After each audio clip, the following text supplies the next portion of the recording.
out tonight, can't you come out tonight? Buffalo gals, can't you come out tonight? Welcome to Record-ology. Hey everybody, welcome back to Record-ology. I got to thinking today that we have never done a dedicated video about replacing the belt on your record player. At least I don't think so. I think we've talked about it in context of other things. We've done teardown videos, and we've talked about the cartridge and the stylus and all that good stuff. But what I really want to focus on today is the belt. Now, this will apply to a lot of different record players, not just these suitcase players. Anything that looks remotely similar to this will probably work on. And, we'll do some other videos in the future about some different models, but I wanted to kind of start with this because this is the most common. So if you've got like a wooden all-in-one unit from Crosley or Victrola, or a suitcase player by anybody, pretty common stuff, starter turntables, this will apply. And like I said, in many cases, this will apply to other things as well. So this is something you can definitely do. I want to preface this by saying I'm not sure if this voids your warranty. I would actually probably assume possibly it does. I'm not 100% sure on that. So before you do this, make sure that you consider that as well. That being said, it is a fairly user serviceable part. You can find these replacement belts online, just like you can with the cartridges. So it's not that difficult, especially to get off. Getting it back on is a little trickier, and I'll show you why, but it can be done. Just takes a little bit of diligence. The only tool you're going to need is a little screwdriver. I recommend a small one like this. A full-size one will probably be a little bit more cumbersome, although it'll work. But that's really all you need is this one little tool. Now, let me start by saying the only reason why you need a tool is because this platter is designed to not come off without removing this little clip here. That's so that when you have it in it, closed and carrying it around, that it doesn't fall off. So there's a little clip down here. It's very common to all of these. There it is, a little black metal clip around the base of it.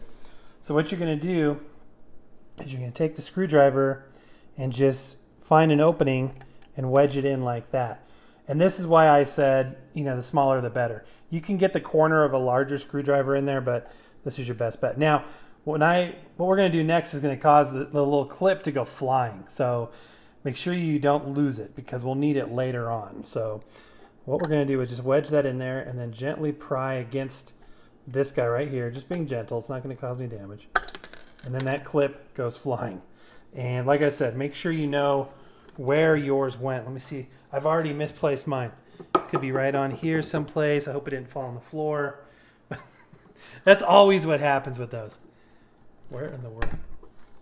Did I drop it? Did it go inside the unit? Oh, that would be interesting. Surely it didn't fall inside the unit. Okay. I've never done this where I don't lose the darn thing. So let me find the clip and I'll be right back. Okay, I'm pretty sure it did indeed fall down inside the unit. I can hear it rattling around in there. That's a first. That is a first. So once you have that clip off, just gently lift up on the platter with both hands. You'll feel it. It's kind of hooked on something, and that's because of the belt. So here's the bottom of the platter.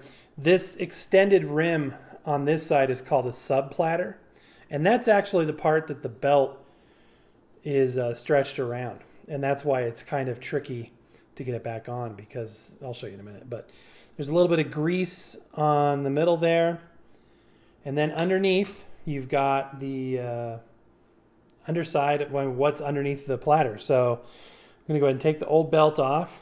This is what it looks like. It's a little flat rubber belt. Now, this is not something that you're going to have to do very often. I mean, it's very uncommon. Very, very rarely do you need to replace a belt. I would think this would be more applicable if you were to buy somebody's that it's not spinning and they don't know why, more so than, yours is just not working. So you probably aren't going to need to do this that often. Some people, when they get a new record player, are like, well, do I need to buy a bunch of needles? How often do I need to change it? And belts and stuff like that. I wouldn't keep any on hand. I mean, it's very, it's not going to be very likely that, or often I should say, that you're going to need to replace this. So anyway, for now, If you're replacing a broken belt, pull the broken belt out. I don't have a spare belt, so we're just going to take this off and put it back on. But I just wanted you to see the process.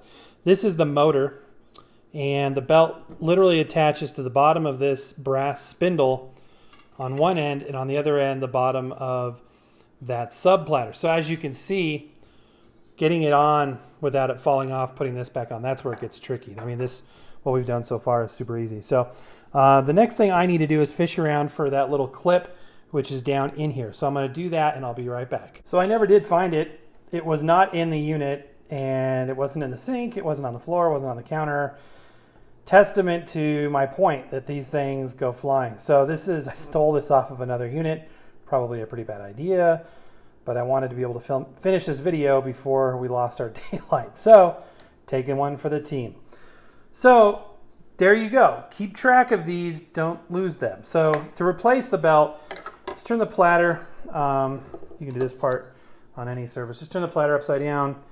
Take the belt, stretch it around. It'll fit pretty tightly.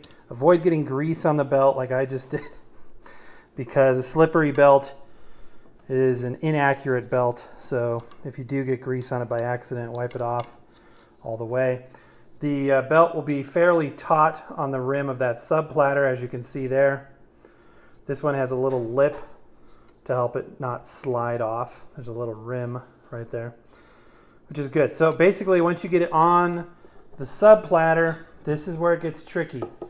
So I'm going to angle this up and try to see if I can do this in such a way that you can see what I'm doing. So we're going to place the platter right back here. Do make sure that the belt is not folded over on the sub platter. It needs to be perfectly flat. Just stretch it around this pulley right here, and then place it back on very gently. As you can see, it's very easy for the belt to come off. So you want to be very careful. Can't really tell by spinning it if it's on, but it'll either play or it won't. So if it doesn't work, just reverse this process and try it again. Looking under the edge, just with my eye, it looks like it is in place. So then you want to take that clip. Don't lose it. You'll set it down and never see it again. It's what happens. This is the hardest part, I think, of the whole thing, and that is getting the clip back on. So look at the spindle again. See this little groove right here? That's where that clip needs to go. This is probably the trickiest thing, because if you put it in there with your fingers, first of all, that little groove isn't at the base, so you can't just set it on the bottom and slide it over. It's a little bit higher. You have to tilt up the edge a little bit like that and push it on, and it's too hard to do with just your fingers. So you need to use a screwdriver again. This time you need to brace it as evenly as possible with your fingers, and then take the screwdriver, again, hard to display, but you just push on the back of it with that screwdriver, and then it snaps in place. And now you have successfully replaced the belt in your record player. So I hope this is helpful. Let me know down in the comments below if it helped you. If you have any more questions, share it out to your friends that are just getting started with record players or may have a question about this. We're going to have other, how-to videos constantly added to our lineup of videos, so stay tuned for that. If you haven't done so already, hit subscribe, hit the bell notification, and select all so you don't miss a single thing, including our live videos where we give away record players from time to time and records as well. You're not going to want to miss that. But that's going to do it for now, guys. Thank you so much for watching. Happy record hunting. We will see you tomorrow.